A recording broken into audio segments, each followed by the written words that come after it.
चेता। मोक्ष मार्ग के प्रतिपादक चरण तीर्थंकर श्रवण भगवान महावीर स्वामी के चरणों में कोटि कोटि वंदन करते हुए एक भवावतारी चर्चा चक्रवर्ती भीष्म प्रतिज्ञाधारी अखंड बाल ब्रह्मचारी आचार्य सम्राट पूज्य श्री जगन्नाथ जी महाराज साहब के चरणों में कोटि कोटि वंदन करते हुए उन्हीं के 11वें पट्टेदार आचार्य सम्राट पूज्य श्री शुभचंद्र जी महाराज साहब के चरणों में कोटि कोटि वंदन।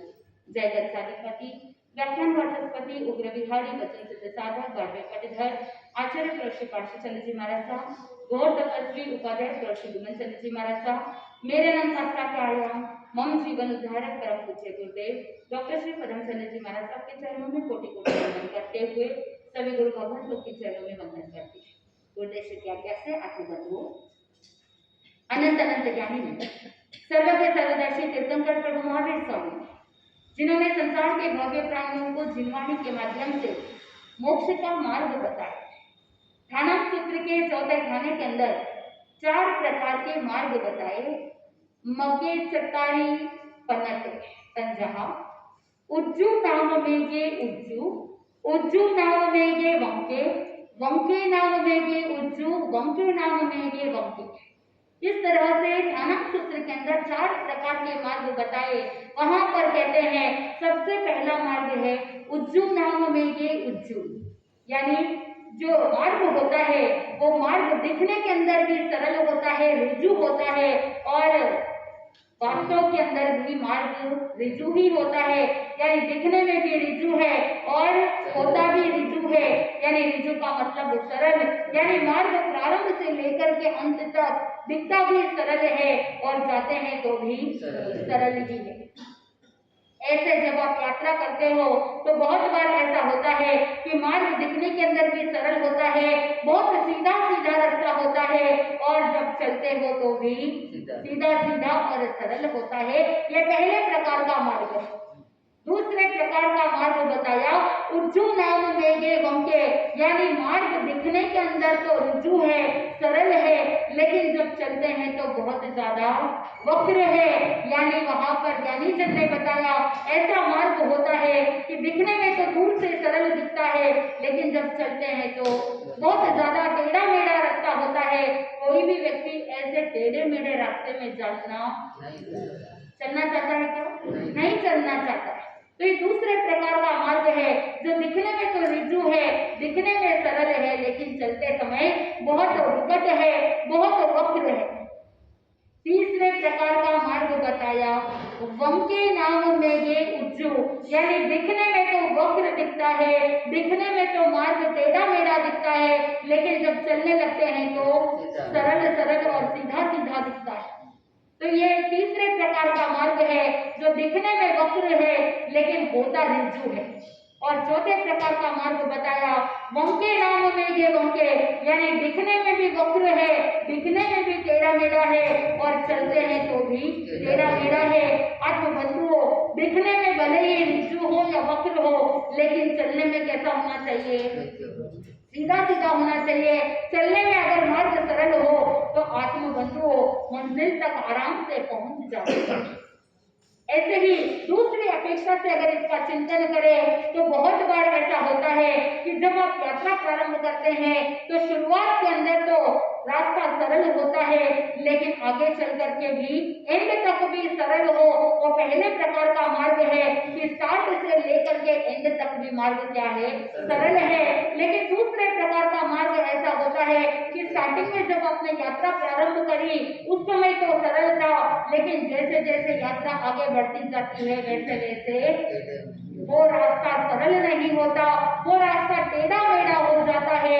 ये दूसरे प्रकार का मार्ग है। और तीसरे प्रकार का मार्ग स्टार्टिंग में तो थोड़ी सी तकलीफ आई, स्टार्टिंग में रास्ता टेढ़ा मेढ़ा था, लेकिन आगे चल करके रास्ता बहुत सरल हो गया। ये तीसरे प्रकार का मार्ग। और चौथे प्रकार का मार्ग जो है वो स्टार्ट से लेकर के एंड तक पूरा ही टेढ़ा मेढ़ा रास्ता हो जाता है। ऐसे विकट रास्तों पर चलना बहुत मुश्किल हो जाता है। आत्मबंधुओं, जिस तरह से मार्ग 4 प्रकार के बताए, ठीक उसी प्रकार काना सूत्र के चौथे खाने के अंदर पुरुष भी 4 प्रकार के बताए। सबसे पहले प्रकार का पुरुष बताया जाता है उज्जू नाम में के उज्जू। इसका कहने का आशय है कि व्यक्ति शरीर से सरल दिखता है, शरीर से ऋजु दिखता है और स्वभाव से भी, व्यवहार से भी क्या दिखता है, सरल दिखता है।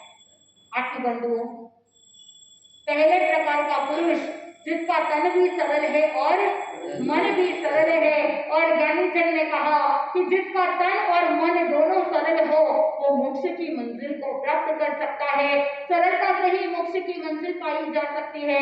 अगर सरलता नहीं है, कपट है, कुटिलता है, तो वो साधक धर्म को प्राप्त नहीं कर सकता।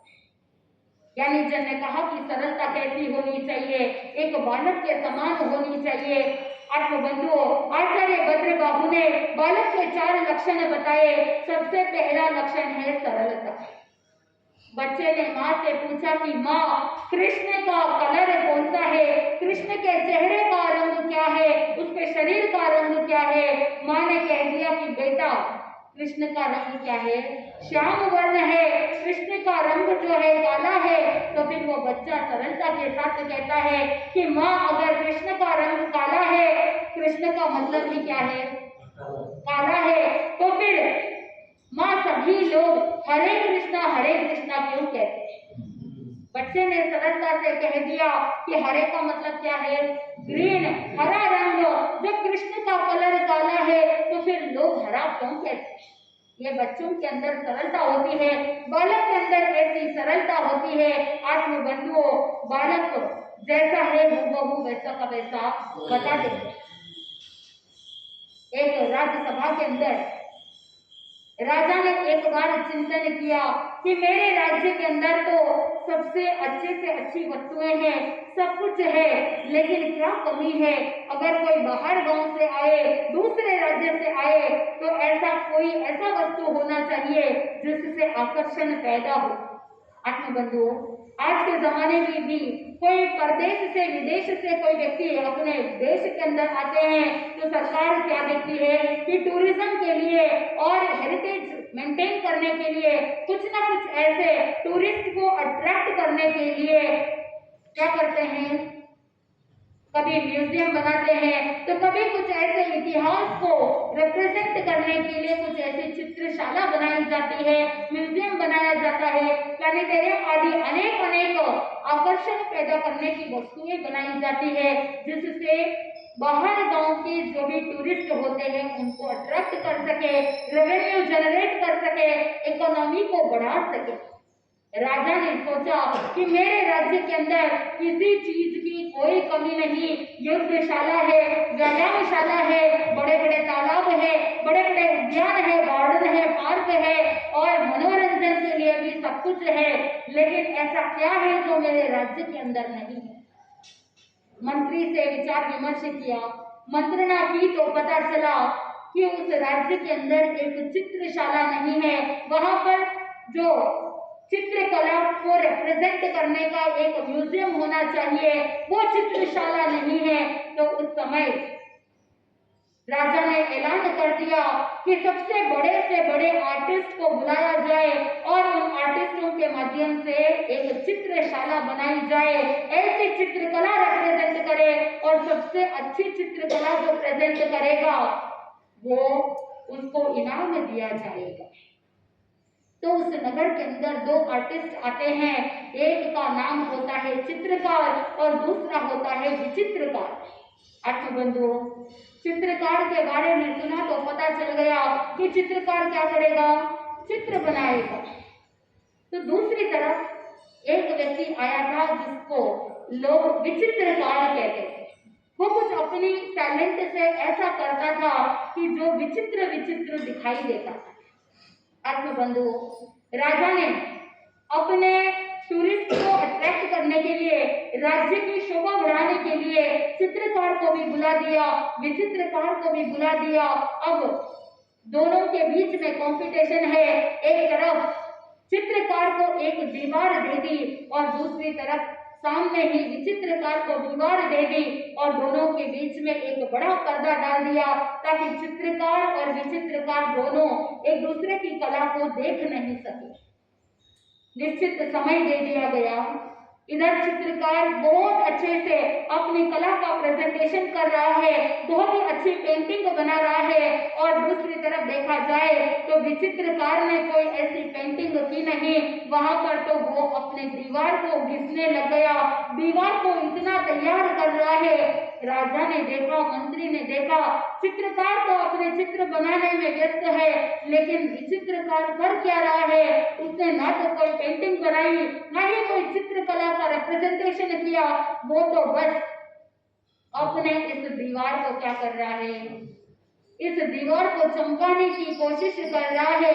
अब देखना यह है कि विचित्रकार ऐसा क्या विचित्र करता है तो वो दीवार को इतना ज्यादा तैयार कर दिया, ऐसे ऐसे केमिकल्स का प्रयोग किया, ऐसे ऐसे सामग्री का प्रयोग किया कि वो दीवार हूबहू एक दर्पण के समान, मिरर के समान चमकने लग गई। जब निश्चित समय पूर्ण हुआ, उस समय आत्मबंधुओं पर्दा हटाया गया, और जैसे ही पर्दा हटा तो चित्रकार ने जो चित्रकला की थी वो चित्रकला तो दिखाई दे रही थी। सभी ने चित्रकला का बहुत प्रशंसा करते हुए तारीफ की, लेकिन दूसरी तरफ अब राजा को बहुत जिज्ञासा थी कि आखिर चित्रकार की बात तो हम समझ सकते हैं, विचित्रकार का मतलब क्या है। उसने अपने दीवार को इतना चमकाया है, लेकिन यहाँ पर तो कुछ दिखाई नहीं दे रहा है, क्योंकि बीच में जब तक पर्दा था तब तक उसे सिर्फ सफेद सफेद दिख रहा था। लेकिन जैसे ही पर्दा उठा तो चित्रकार ने जो चित्रकला बनाई थी हूबहू उसका प्रतिबिंब किसके ऊपर आ गया, दूसरे दीवार पर आ गया। तो विचित्रकार ने ये विचित्र कला रिप्रेजेंट की थी। ज्ञानीजन ने कहा कि जैसे विचित्रकार ने अपने इस दीवार को पारदर्शी बना दिया था, इतना प्रतिबिंब आ गया था, हूबहू सामने की दीवार वैसे के वैसे दिखने लगी। तो ये राज्य के लिए बहुत ही बड़ी निधि थी और राज्य के लिए बहुत ही बड़ा अट्रैक्शन था कि जैसे एक दीवार पर पेंटिंग है और हूबहू वैसा का वैसा सामने दिखाई दे रहा है। वहां पर पेंटिंग नहीं है, लेकिन पेंटिंग का प्रतिबिंब है। ज्ञानीजन ने कहा कि सरलता ऐसी हो कि भीतर से पारदर्शिता नजर आ जाए। जैसे उस विचित्रकार ने अपनी विचित्र कला रिप्रेजेंट की, ठीक उसी प्रकार साधक को क्या करना चाहिए, भीतर से इतनी सरलता रखनी चाहिए कि वहां पर अपना जीवन एक ओपन बुक के समान पारदर्शी होना चाहिए। तो बालक का पहला गुण है सरलता और दूसरा है कोमलता। आत्मबंधुओं, बच्चे भीतर से बहुत कोमल होते हैं, बाहर से भी कोमल और अंदर से भी कोमल होते हैं। उनका मन बहुत नाजुक होता है, इसीलिए आप जब भी कोई बात बोलते हो तो बहुत सावधानी से बोलो, क्योंकि आपकी बातें भी वो बच्चे सुनते हैं, आपका अनुसरण भी वो करते हैं। तो बच्चों का पहला गुण सरलता, दूसरा है कोमलता और तीसरी है जिज्ञासा वृत्ति, यानी उनके अंदर क्यूरियोसिटी रहती है। इसका मतलब क्या है, ये कैसे होता है, और वो जिज्ञासा वृत्ति के कारण से ही वो ज्यादा से ज्यादा अपने आप को एक्सप्लोर करने की कोशिश करते हैं। और चौथा गुण है अनुकरणशीलता। आप जैसा करोगे उसी का अनुसरण वो करते हैं। इसीलिए आप अगर झूठ बोलते हो तो बच्चे भी कहाँ से सीख रहे हैं, आप उससे ही सीख रहे हैं। इसीलिए ज्ञानीजन ने कहा बच्चों के समान सरल रहना। ये पहले प्रकार का पुरुष यानी तन से भी सरल है और मन से भी सरल है। दूसरे प्रकार के पुरुष होते हैं उज्जू नाम में ये बंके, यानी तन से तो सरल है लेकिन मन क्या है, मन वक्र है, मन में कपटता है, मन में कुटिलता है। आत्मबंधुओं, शरीर से तो सरल है, शरीर से तो सुंदर है राजा परदेसी की रानी सूर्यकांता रानी। आत्मबंधुओं, रूप लावण्य इतना अधिक कि उसको देख करके हर कोई मोहित हो जाए, और राजा परदेसी उस सूर्यकांता रानी के सघन केश राशि से बहुत मोहित थे। उसकी केश राशि को देख करके बहुत ज्यादा उनका मन लुभाता था। लेकिन जब राजा परदेसी को धर्म का मर्म समझ में आ गया और जब राजा परदेसी को सम्यक्त्व की प्राप्ति हो गई, वो समय समय पर अठम तप करते थे, समय समय पर पर्व तिथि के दिन पोषण आदि करते थे और उसी पोषण आदि के माध्यम से जब वो अपने धर्म आत्म रमणता के अंदर तल्लीन रहते, इधर सूर्यकांता रानी को अपने काम वासनाओं की पूर्ति नहीं होती थी। वो काम वासना की याचना करती, लेकिन राजा परदेसी तो अपने धर्म आराधना में तल्लीन रहते।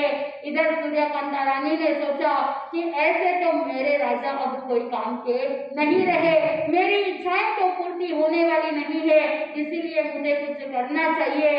उस समय वो सूर्यकांता रानी अपने पुत्र सूर्यकांत को बुलाती है और उसे कहने लगती है कि बेटा, मैं तुम्हें ये राज्य सौंप देती हूँ, तुम अपने पिता को क्या कर दो, तुम अपने पिता को मार दो और ये पूरा राज्य तुम संभालो। अब तुम्हारे पिता तो राज्य संभालते नहीं है। और उसी समय सूर्यकांत कहता है, माँ तुम ये क्या कह रही हो, मैं अपने पिता की हत्या कैसे कर सकता हूँ, मेरे तो वो पिता है, पिता तो परमेश्वर के समान होते हैं, भगवान के समान होते हैं। और भारतीय संस्कृति के अंदर भी कहा जाता है, मातृ देवो भव और पितृ देवो भव, माता पिता को देव के समान पूजना चाहिए, भगवान के समान समझना चाहिए, मुझे उनकी सेवा करनी चाहिए। आप ऐसा कैसे कह सकते? उस समय सूर्यकांता रानी ने देखा कि अब ये मेरे बस की बात नहीं है, अब वो बात को पलट देना चाहिए। मन के अंदर पहले से ही कुटिलता भरी हुई थी, मन में पहले से ही कपट था, इसीलिए सूर्यकांता रानी ने बात को मोड़ दिया और वो कहने लगी, नहीं बेटा, मैं ऐसा कैसे कह सकती हूँ कि तुम तुम्हारे पिता की हत्या कर दो, मैं तो बस तुम्हारे भीतर की भावना को जानने वाली थी। मैं जानना चाहती थी कि तुम अपने पिता के प्रति क्या भाव रखते हैं।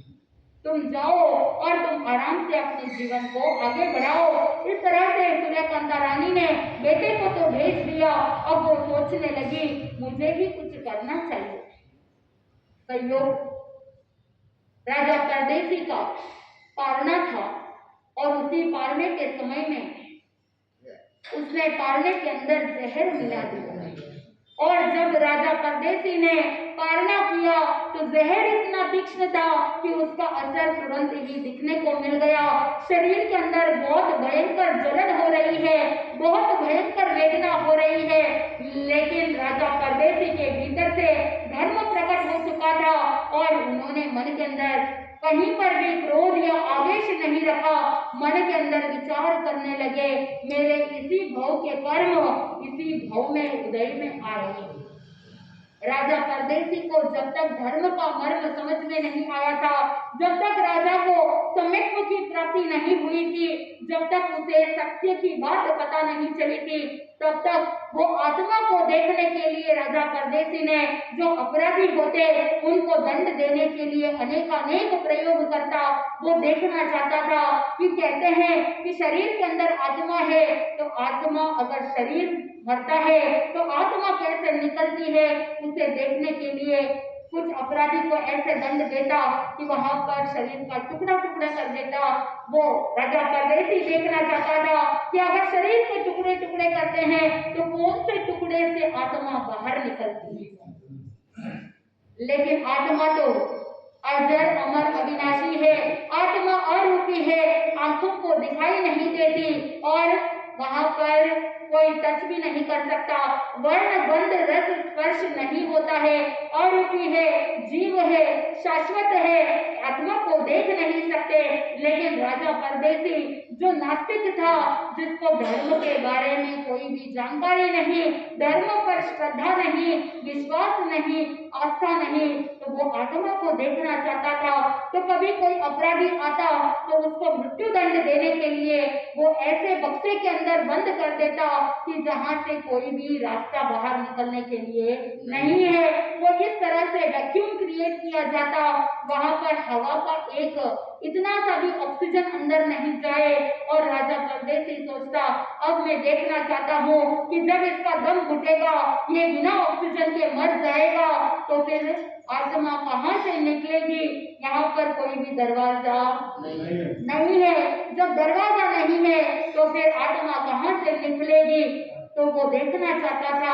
ऐसे अनेक प्रयोग किए आत्मा को देखने के लिए, लेकिन आत्मा दिखाई दे तो दिखे ना, तो इसीलिए वो देख नहीं पाया। तो फिर वो सोचता है कि आत्मा ऐसी कुछ होती नहीं है, और वो अपनी नास्तिकता को ही पुष्टित करते हुए आगे बढ़ता है। लेकिन जब केशी श्रमण का सहयोग मिलता है, उस समय वहां पर केशी श्रमण के दर्शन करता है।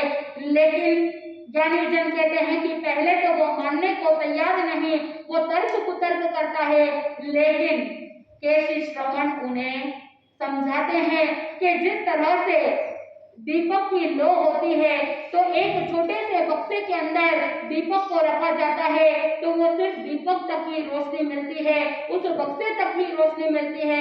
लेकिन वही अगर दीपक को बड़े कमरे में रखा जाता है, तो उस पूरे कमरे को क्या करता है? दीपक रोशनी कर देता है। ठीक उसी प्रकार छोटे जीव के अंदर आत्मा का प्रमाण छोटा होता है, और बड़े जीव के अंदर बड़े प्रमाण में होता है।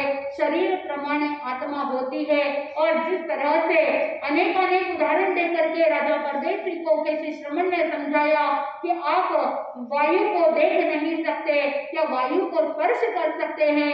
तो उस समय राजा परदेसी कहता है कि वायु को तो कोई भी स्पर्श नहीं कर सकते, वायु को सिर्फ महसूस कर सकते हैं। तो राजा परदेसी को केशी श्रमण ने कहा कि जिस तरह से वायु को केवल महसूस कर सकते हैं, अनुभव कर सकते हैं, उसका मात्र एहसास हो सकता है, ठीक उसी प्रकार आत्मा को भी कोई टच नहीं कर सकता, आत्मा को कोई देख नहीं सकता, लेकिन आत्मा का अनुभव जरूर किया जा सकता है। ऐसे एक नहीं, दो नहीं, अनेक उदाहरण देकर के केशी श्रमण ने आत्मा के अस्तित्व को क्या किया? सिद्ध कर दिया। रायपसेनी सूत्र के अंदर इस पूरे वृत्तांत का, प्रसंग का वर्णन मिलता है कि किस तरह से राजा परदेसी को बोध प्राप्त हुआ। राजा परदेसी के ऊपर ही ये पूरा आगम है। राजप्रश्नीय सूत्र, यानी जहाँ पर राजा परदेसी ने प्रश्न किए और केशी श्रमण ने उसका उत्तर दे दिया, तो वहां पर राजा परदेसी जब पालना करते हैं, पूरे शरीर में जहर फैल जाता है, तो उस समय वो आत्मचिंतन, क्योंकि अब धर्म समझ में आ गया था, धर्म और कर्म दोनों समझ गए थे। आत्मबंधुओं, धर्म वो ही समझ सकता है जिसने कर्म को भी समझ लिया है, क्योंकि जब तक आपको कर्म सिद्धांत समझ में नहीं आता, तब तक धर्म भी समझ में नहीं आता। धर्म का मर्म जब जानना है, तो कर्म सिद्धांत को भी क्या करना पड़ेगा? जानना पड़ेगा। अब राजा परदेसी कर्म और धर्म दोनों समझ रहे थे, वो जान रहे थे कि मेरे ही कर्म है, मैंने कितने ही पंचेंद्रिय जीवों का घात किया, आत्मा को देखने के लिए, अपनी अज्ञानता को पोषित करने के लिए मैंने न जाने कितने जीवों को दंड दिया, न जाने कितने जीवों की हत्या की, और वही कर्म आज मेरे उदय में आए हैं। इसीलिए ये तो मात्र जहर एक निमित्त है, ये तो मेरे ही कर्म है जिसके कारण से मुझे ये वेदना भोगनी पड़ रही है। संभाव रखते हुए उस वेदना को सहन किया, लेकिन जैसे ही राज्य के अंदर बात फैल गई, मंत्री ने बड़े बड़े वैद्यों को बुलाया, उपचार करने लगे, और उपचार करते करते जब राज वैद्य को बुलाया, लेकिन ज्ञानी जन कहते हैं कि जिसके भीतर भय होता है वही आक्रमण करता है। आत्मबंधुओं, सूर्यकांता रानी के मन में भय था कि अगर राजा ठीक हो जाएंगे तो फिर मुझे तो छोड़ेंगे नहीं, क्योंकि राजा को तो पता चल गया है कि इस पालने में जहर देने वाली और कोई नहीं, मैं स्वयं हूँ। तो सूर्यकांता रानी ने सोचा कि मुझे कुछ ना कुछ युक्ति लगानी पड़ेगी, अपने आप को बचाना पड़ेगा। उस समय मंत्री को जाकर के वो रानी कहती है कि मुझे आवश्यक बहुत जरूरी राजा से बात करनी है और मुझे आगे जाना है और इतना पर्सनल है कि सबके सामने नहीं कर सकती। तो मंत्री ने सभी को इशारा किया, क्योंकि राजा इतनी विकट परिस्थिति में थे, क्रिटिकल सिचुएशन थी, इसीलिए सभी लोगों को वहां पर एकत्रित किया गया था। अब मंत्री ने इशारा किया तो पूरा राजा का पूरा परिवार थोड़ा सा पीछे हट गया। सारे जितने भी सामंत थे, मंत्री मुसद्दी थे, वो भी सब पीछे हट गए और सूर्यकांता रानी इतना निकट जाती है कि मानो अपने सघन केश राशि से पूरा कवर कर दिया, किसी को कुछ दिखाई नहीं दे रहा है। और सूर्यकांता रानी इतना निकट जाकर के राजा से बातचीत करने की कोशिश कर रही है। लोगों ने देखा, मंत्री ने देखा कि शायद कोई बहुत ही जरूरी बात होगी, इसीलिए इतना निकट जाकर के बात कर रही है। इतनी सघन केश राशि थी कि उस केश राशि का ही उन्होंने क्या कर दिया, फांसी का फंदा बना दिया और राजा परदेसी का गला घोट दिया। ज्ञानी जन कहते हैं इतनी सघन केश राशि जिस पर राजा परदेसी मोहित थे, लेकिन आत्मबंधुओं अगंगार कहते हैं जिस पर ज्यादा मोह होता है वो ही मृत्यु का कारण बन जाता है। सघन केश राशि पर मोह था, लेकिन वो ही मृत्यु का कारण बन गया। आत्मबंधुओं, तन से तो बहुत सुंदर थी सूर्यकांता रानी, बहुत तन सुंदर था, सरल था, लेकिन मन कैसा था, मन बहुत कुटिल था, मन में बहुत वक्रता थी। ज्ञानी जन ने कहा कि ऐसा कोई पुरुष काम का नहीं है। तीसरे प्रकार के पुरुष के बारे में बताया, वंके नाम में ये उज्जू, यानी शरीर से वक्र है लेकिन मन क्या है, मन बहुत सरल है। बाहर से भले ही कितने ही वक्र हो, भले ही बाहर से कितने ही कठोर हो, लेकिन अगर अंदर से सरल हो तो आत्मबंधुओं काम बन जाता है। मन अगर सरल हो तो मोक्ष की मंजिल भी प्राप्त हो सकती है।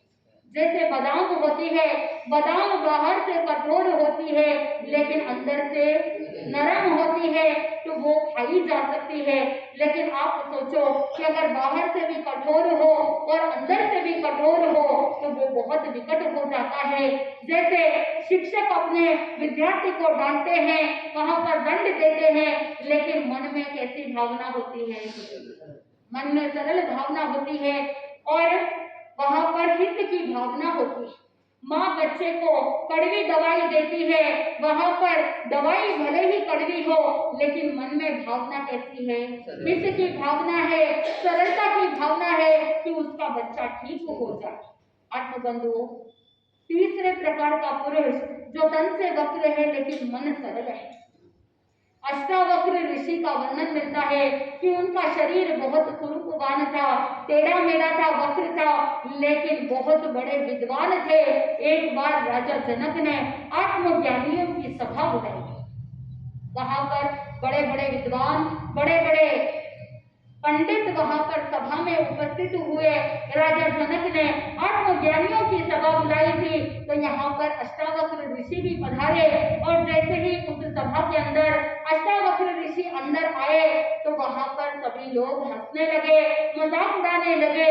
और उसी समय अष्टावक्र ऋषि जो राज्यसभा में आने वाले थे, अंदर एंटर कर रहे थे, अंदर आए उससे पहले ही वापस रवाना हुए। राजा जनक ने देखा कि अष्टावक्र ऋषि वापस रवाना हो रहे हैं, तो वहां पर उनको रोका और पूछा कि ऋषिवर, आप वापस क्यों जा रहे हैं? ज्ञानियों की सभा बुलाई है और आप यहाँ पर पधारे हैं, लेकिन आप वापस लौट क्यों रहे हैं? उस समय अष्टावक्र ऋषि ने कहा कि आपने तो कहा था कि आत्मज्ञानियों की सभा बुलाई है, लेकिन मुझे तो ये सभा किसी भी एंगल से आत्मज्ञानियों की सभा नहीं नजर आती है, यह तो चामरों की सभा लगती है। राजा जनक विचार करने लगे कि इतने बड़े बड़े विद्वान पंडित यहाँ पर बैठे हैं, तो फिर ऐसा कैसे कह दिया कि चामरों की सभा बुलाई है, मैंने तो विद्वानों की सभा बुलाई है। तो अष्टावक्र ऋषि के पास हाथ जोड़ करके राजा जनक कहने लगते हैं, आपका कहने का आशय क्या है, कृपा करके विस्तार से बताइए। उस समय अष्टावक्र ऋषि कहते हैं कि जो बाहर की चमड़ी को देख करके हंसी मजाक कर रहे हैं, जो बाहर के शरीर को देख करके जो निर्णय लेने की कोशिश कर रहे हैं, तो ये आत्मज्ञानियों की सभा होगी या चमड़ी को देखने वाले चामरों की सभा होगी? आप बताइए। मुझे देख करके, मेरे शरीर को देख करके, मेरे शरीर के टेढ़े मेढ़ेपन को, कुरूपपन को देख करके, मेरे चमड़ी को देख करके जिन्होंने हंसी मजाक की, जिन्होंने निर्णय ले लिया कि ये कौन यहाँ पर आया है इस विद्वानों की सभा में, तो फिर ये आत्मज्ञानी हुए या चामरों के सभा हुई? आप ही बता दीजिए। वैसे तो कहा जाता है अष्टावक्र ऋषि जो थे वो शरीर से भले ही बेडौल थे, शरीर भले ही वक्र था, लेकिन आत्मा के ज्ञान को प्राप्त करने वाले और साथ में बहुत बड़े विद्वान थे। इसीलिए ज्ञानी जन ने कहा कि ऐसे ज्ञानी आत्मा की उन्नति की ओर आगे बढ़ जाते हैं। तो ऐसे पुरुष तीसरे प्रकार के पुरुष होते हैं जो तन से वक्र है लेकिन मन क्या है? मन सरल है। तो मन की सरलता से ही जीवन आगे बढ़ाया जा सकता है। शरीर भले ही अच्छा हो, कुरूपवान हो, उससे कोई लेना देना नहीं होता। चौथे प्रकार के पुरुष होते हैं वंके नाम में वंके, यानी तन से भी वक्र है और मन भी क्या है? मन भी वक्र है। ऐसे व्यक्ति अपने आत्मा का पतन कर देते।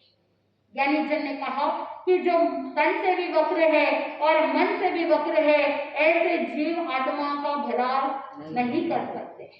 उदाहरण के लिए बताया जाता है कि जैसे एक कोयला होता है, ज्ञानी जन कहते हैं कि दुर्जनों की संगति कभी नहीं करना, क्योंकि दुर्जन वो कहलाते हैं जिनके मन के अंदर कुटिलता होती है, जो बाहर से भी वक्र होते हैं और अंदर से भी वक्र होते हैं। कोयला गर्म होता है तो हाथ जलाता है और कोयला ठंडा होता है तो हाथ को काला कर देता है। इसीलिए कोयला भले ही गर्म हो या ठंडा हो, कोयला तो कोयला होता है। ठीक उसी प्रकार दुर्जन भी उस कोयले के समान है कि वो पास में रहते हैं तो भी नुकसान करते हैं और दूर होते हैं तो भी नुकसान करते हैं। तो दुर्जनों की कभी संगति भी नहीं करना, दुर्जनों की मित्रता भी खोटी है और दुर्जनों की शत्रुता भी बहुत खोटी है। इसीलिए आत्मबंधुओं, दुर्जनों की संगत उस कोयले के समान बता दिया। चाणक्य कहते हैं कि दुर्जनों की संगति कैसी होती है कि वहां पर जैसे एक मदिरा का पात्र होता है, उस पात्र को भले कितना भी गर्म कर दो फिर भी मदिरा कभी शुद्ध नहीं हो सकती। ठीक उसी प्रकार दुर्जनों को कितना भी समझाने की कोशिश कर दो, मन में जिसकी वक्रता होती है, मन में जिसके कपटता होती है, उसको भले ही कितना भी कुछ भी समझाने की कोशिश कर दो, लेकिन फिर भी वो आगे सुधरने वाले नहीं है। इसीलिए आत्मबंधुओं, स्वयं को टटोलिए कि ये जो चार प्रकार के पुरुष होते हैं, आप कौन सी कैटेगरी में आते हैं? तन से सरल है और मन से भी सरल हो तो आत्मा मोक्ष की मंजिल की ओर आगे बढ़ सकती है। भले ही अगर तन सरल नहीं है लेकिन मन अगर सरल है फिर भी कार्य बन सकता है। लेकिन अगर तन सरल है और मन अगर सरल नहीं, मन में वक्रता है, तो भी आत्मा पतन के गर्त में चली जाती है। और तन भी वक्र और मन भी वक्र, वो भी आत्मा को पतन के गर्त में ले जाता है। इसीलिए आत्मबंधुओं, ज्ञानी जन ने कहा कि मन को सरल रखिए, मन में जो भी कुटिलता है, मन में जो भी वक्रता है, उस वक्रता का क्या कर दो? त्याग कर दो। नहीं तो एक भाव नहीं, दो भाव नहीं, अनेकानेक भाव करने पड़ते हैं, क्योंकि जो वक्रता होती है वो वक्रता आत्मा को ले डूबती है। आत्मबंधुओं, जब भीतर से सरलता प्रकट करने के लिए कोशिश करते हैं तो बहुत बार आप कह दोगे कि सरल बनना बहुत मुश्किल होता है, कुटिलता का प्रयोग करना बहुत आसान होता है। एक बार मन को टेढ़ा किया तो वहां पर कुटिलताएं आ जाती है, प्लानिंग प्लॉटिंग करना लग जाते हैं। लेकिन सरलता को प्राप्त करना बहुत मुश्किल है।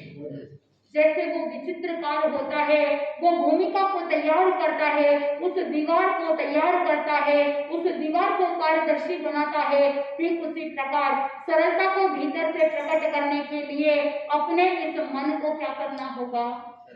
मन को तैयार करना होगा। जैसे एक भूमि होती है, भूमि को किसान बीज बोने से पहले तैयार करता है। भूमि को तैयार किए बिना अगर बीज बोए जाए तो वो बीज पल्लवित और पुष्पित नहीं होते। ठीक उसी प्रकार हमको भी अपने मनोभूमि को क्या करना होगा? तैयार करना होगा। और इस मनोभूमि को तैयार करने के लिए क्या करना? कैसे करना? मन को तैयार कैसे करना? कैसे तैयार करेंगे? सरलता को प्राप्त करने के लिए मन को तैयार करना है, तो सरलता को कैसे प्राप्त करना है? हम आपसे ही पूछना चाहेंगे कि मन को सरल बनाना है तो इस मनोभूमि को तैयार करना है, और इसी मनोभूमि को तैयार करने के लिए क्या करेंगे? कैसे प्रयास करेंगे? सबसे पहला प्रयास आपका ऐसा होना चाहिए कि इस मनोभूमि को तैयार करने के लिए जितने भी नकारात्मकता है उन सभी नकारात्मकता का त्याग कर दो, बाहर निकाल दो। आपको हमने पहले भी कहा था कि आप एक एक्सपेरिमेंट कीजिए। अगले 7 दिन के लिए आपको प्रयास करना है, प्रयोग करना है कि जितनी भी नकारात्मकता आपके मन में विचार आते हैं, शाम को आप क्या करो? अवलोकन करो, आत्मचिंतन करो कि मेरे मन में इस तरह की नेगेटिव भावना आई, और लेफ्ट पेज में आप लिखो कि मैंने ऐसे नेगेटिव शब्द बोला है, मैंने इस तरह से नेगेटिव सेंटेंस सोचा है, तो उसे पॉजिटिव में कैसे बदल दिया जाए। अपने मनोभूमि को तैयार करने के लिए दूसरा ट्रिक है कि अपने आप को अनुशासित करो। तीसरा प्रयोग ये है कि मनोभूमि को तैयार करने के लिए स्वयं की लाइन को आगे बढ़ाने के लिए दूसरों की लाइन को छोटी करने की जरूरत नहीं। आप अपनी लाइन को बड़ा करने के लिए अपनी एनर्जी लगा दो। दूसरे कैसे करते हैं, क्या करते हैं, उससे आपको कोई लेना देना नहीं, लेकिन आपकी स्ट्रेटेजी कैसी है, आपकी लाइन कैसे आगे बढ़ सकती है, और वहां पर साथ में नैतिकता, प्रामाणिकता आदि पॉजिटिव संस्कारों को साथ में लेकर के चलेंगे तो आपकी मनोभूमि तैयार हो जाएगी। आपको मन के अंदर यही चिंतन करना है, आपके कर्म अगर अच्छे होंगे तो आपका जीवन भी अच्छा होता जाएगा। ऐसे आप अपने मनोभूमि को तैयार करते जाएंगे, आपके मन को पारदर्शी बनाते जाएंगे, और रोज का रोज अकाउंट सेटल कर देना। आज अगर कुछ नेगेटिव हुआ है तो शाम को सोने से पहले उस नेगेटिविटी को क्या कर देना? दूर कर देना।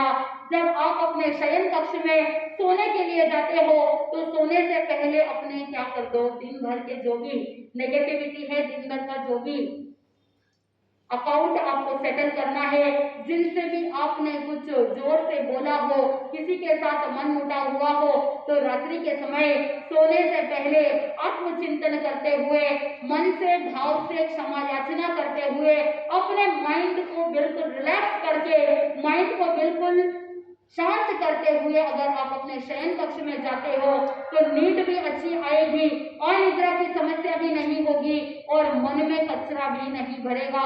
नहीं तो जैसे जैसे कचरे का ढेर लगता जाता है वैसे वैसे दुर्गंध भी बढ़ती जाती है। और अगर आप अपने घर के कचरे को जैसे जैसे तुरंत ही साफ करते जाओगे तो ज्यादा मेहनत नहीं लगती। आप पहले साल भर के लिए कचरा इकट्ठा करोगे, फिर दिवाली का समय आता है तो फिर एक एक करके क्या करोगे?